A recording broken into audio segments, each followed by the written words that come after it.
beam of your flashlight shouldn't bounce back with such violent intensity.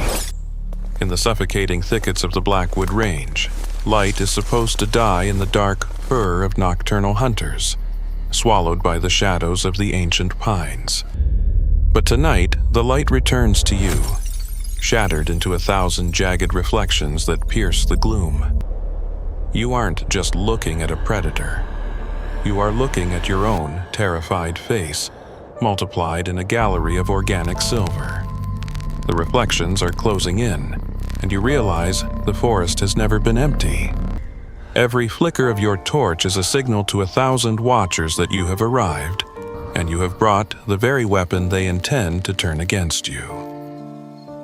For decades, the study of the tapetum lucidum, the reflective layer behind the retina of many vertebrates, was a settled chapter in biology. It was the simple, elegant reason a cat's eyes glowed green in the dark, a mechanism to provide superior night vision by reflecting light back through the photoreceptors. However, recent reports from the isolated basins of the Pacific Northwest suggest a shift that defies standard classification. It is a phenomenon known among local trackers as the silver sight. It began with the deer, then the mountain lions, and eventually the very birds that nested in the canopy. Their eyes had changed. They no longer merely caught the light. They became perfect, unyielding mirrors, reflecting the world with a clarity that feels invasive, almost predatory in its precision. The first documented encounter came from a seasonal surveyor named Elias Thorne.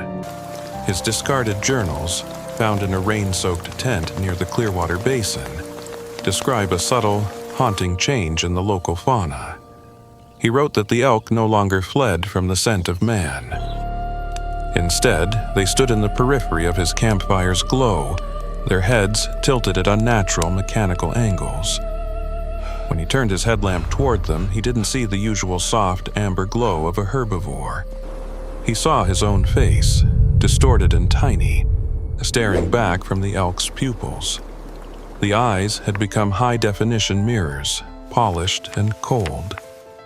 Thorne noted that the reflection wasn't just a surface-level shimmer. It possessed a crystalline depth that suggested the animal was processing his image as a biological recording, a visual archive of his every movement. In his final entries, Thorne's handwriting becomes a frantic scrawl. He describes the sensation of being seen through rather than just seen. He felt as though the animals were mapping him, using the light of his own lantern to triangulate his position and his pulse. He mentions the sound, a faint, metallic clicking, as the animals shifted their gaze, like the resetting of a camera shutter. He wasn't being hunted for sustenance. He was being observed for his data. The forest had stopped being a habitat and had become a laboratory, and he was the specimen under 1,000 silver lenses. Thorne's journals end abruptly, leaving behind more questions than answers. But his observations opened a door to a reality that science is still struggling to reconcile. Biologists who have explored these claims hypothesize a rapid, localized adaptation. In a world increasingly saturated with artificial light, perhaps the local fauna developed a way to weaponize that encroachment. By turning their eyes into high-fidelity, reflective surfaces, these creatures could potentially disorient observers, using the human light source as a blinding defense. It creates a feedback loop of visual data that the human brain is fundamentally unprepared to process. When you look into a mirror eye, your brain expects the warmth of a living gaze, but it receives only a fractured version of its own surroundings. This leads to a profound sensory disconnect, a feeling of being observed by a void that wears your own skin as a mask. It is a psychological stalemate where the observer becomes the observed, and the line between the two begins to blur. The ecological impact of this mutation has rewritten the rules of the Blackwood Range. Predators, usually reliant on the cover of darkness, find themselves paralyzed when their prey reflects their own aggressive posture back at them. Imagine a mountain lion, coiled to spring, only to see its own bared teeth and predatory intent mirrored in the eyes of a doe. There is a weight to seeing your own actions reflected so perfectly. It creates a moment of hesitation, a pause in the primal cycle of hunter and hunted. In the wild, where a split second determines survival, this optical shield is more effective than any claw or tooth. The deer don't need to run anymore. They simply stand their ground and let the hunter drown in its own image. The mystery deepened when reports surfaced of this trait jumping species barriers with impossible speed. It wasn't just the large mammals anymore. In the dense, damp undergrowth of the valley, hikers described seeing glittering carpets on the forest floor at night. Thousands of spiders and ground-dwelling insects, their compound eyes fused into tiny silvered beads, create a mosaic of reflections that move in unison. Walking through the woods has become a journey through a living hall of mirrors, where every step is tracked by 1,000 versions of the traveler. The silence of the woods is replaced by the silent pressure of being watched from every scale of life, from the bear in the brush to the beetle on the leaf. Critics of these stories suggest a rare form of crystalline infection or a reaction to high mineral content in the groundwater, but the behavioral changes suggest something far more intentional. The animals with mirror eyes don't just see, they stare. They linger in the shadows of human settlements, standing just outside the reach of porch lights. Residents of small towns bordering the range have reported waking up to find a dozen deer standing in their yards, perfectly still. They don't graze, they don't move. They simply catch the moonlight and cast flickering silver patterns onto the bedroom walls of the residents. It is a silent surveillance, a gathering of information by a collective that no longer fears the light, but craves it. The most unsettling aspect is the Prism Effect. This is a documented sensory disturbance reported by those who spend too much time in the presence of these creatures. Because the eyes are perfectly reflective, they catch and bounce light with near total efficiency. When a group of these animals surrounds an observer, the overlapping reflections create a kaleidoscope of movement. The human eye, unable to find a focal point, begins to fail. The environment seems to fracture. The trees, the sky, and the ground blend into a singular, shimmering mass of light and shadow. People have been found wandering miles off trail, not because they were lost, but because they could no longer distinguish the solid ground from the reflections of the sky on the forest floor. They become lost within the reflection of the world, unable to find the reality beneath the shine. Science struggles to explain how biological tissue could achieve such reflectivity without losing the primary function of sight.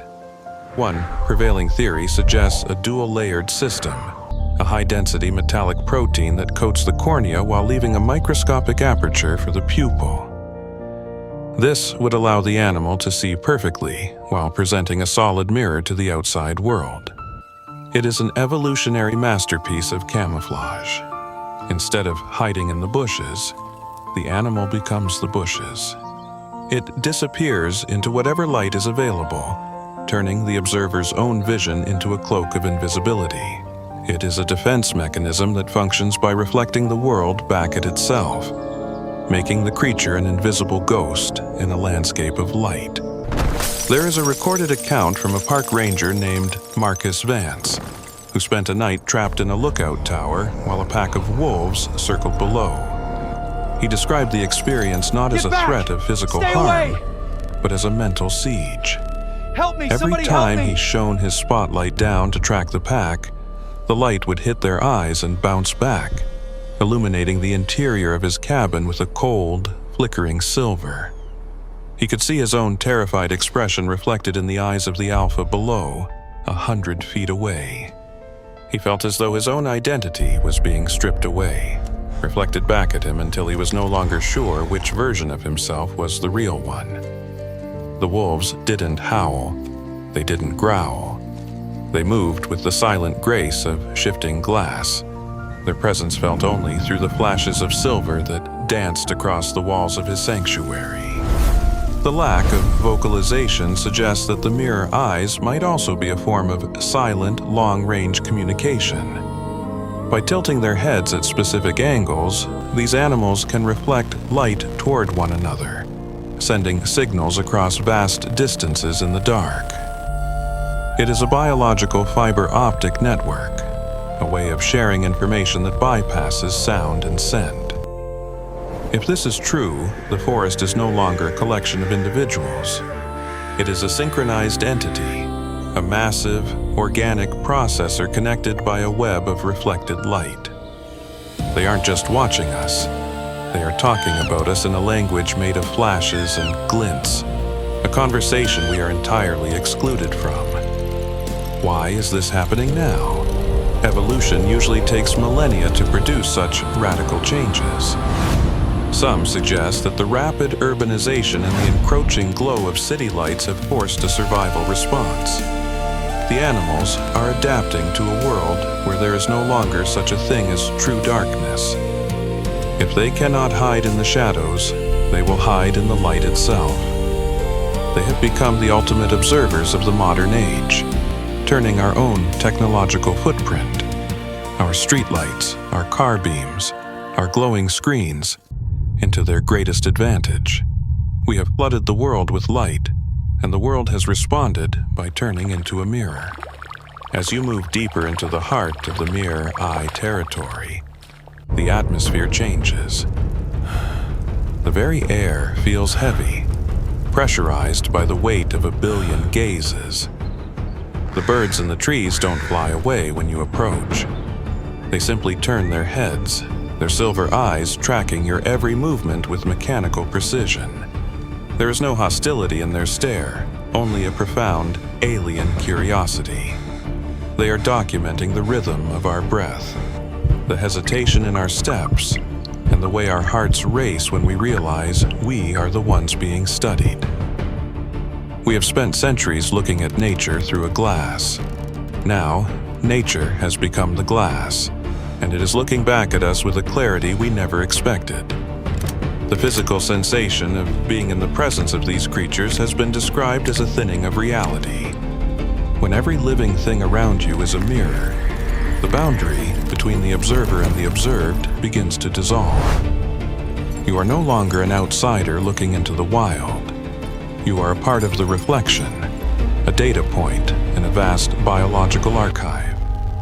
The animals don't need to hunt you if they can simply absorb you into their collective visual field. They are waiting for us to realize that we are outnumbered by our own reflections, that our presence in the woods is being transcribed into a silver-plated memory that will outlast us all. In the small communities that live on the edge of these forests, the residents have stopped using flashlights at night. They have learned that light is an invitation. To carry a torch is to announce your presence to 1,000 silver eyes that will catch that light and hold it, reflecting it back until the darkness feels like a crowded room.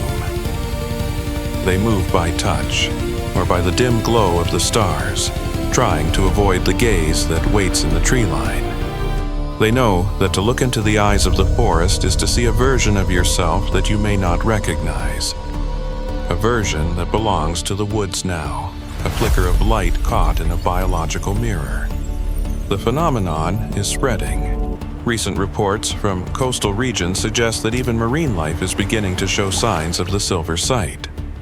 Seals and seabirds are being found with the same reflective ocular coating, turning the shoreline into a shimmering boundary of light. It seems the mirror is expanding, reflecting the world back to itself in a silent, silver tide.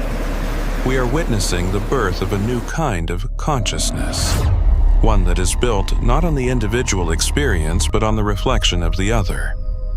It is an interconnected web of sight that is slowly encircling the globe, turning the planet into a singular, watchful eye.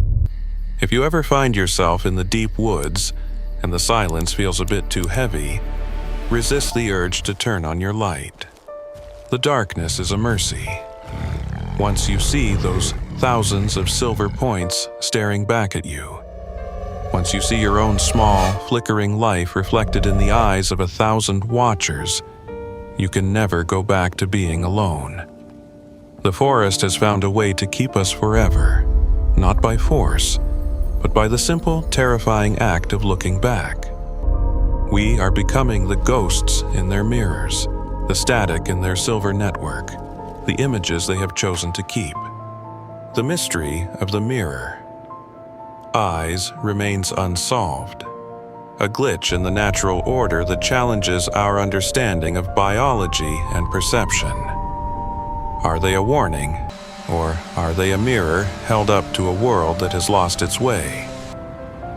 As the silver gaze spreads across the globe, we are left with a singular, unsettling truth. In the dark of the new world, you are never just a spectator.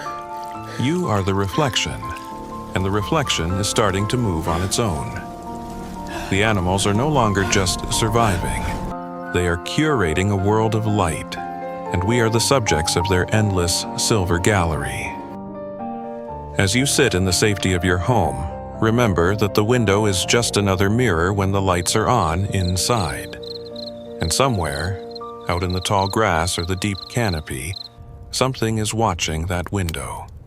It isn't looking for a way in. It is simply waiting for you to look out, so it can show you exactly what you look like to something that no longer sees you as a person, but as a flicker of light in an endless silvered sea. The eyes are out there, polished and patient, reflecting a world that is no longer ours to hide in. The light is no longer your friend. It is the eye of the forest, and it never blinks. It simply waits, capturing every movement, every breath, and every fear, until the sun rises and the mirrors fade back into the green. But even in the day, you can feel it, the weight of the silver, waiting for the sun to set once more.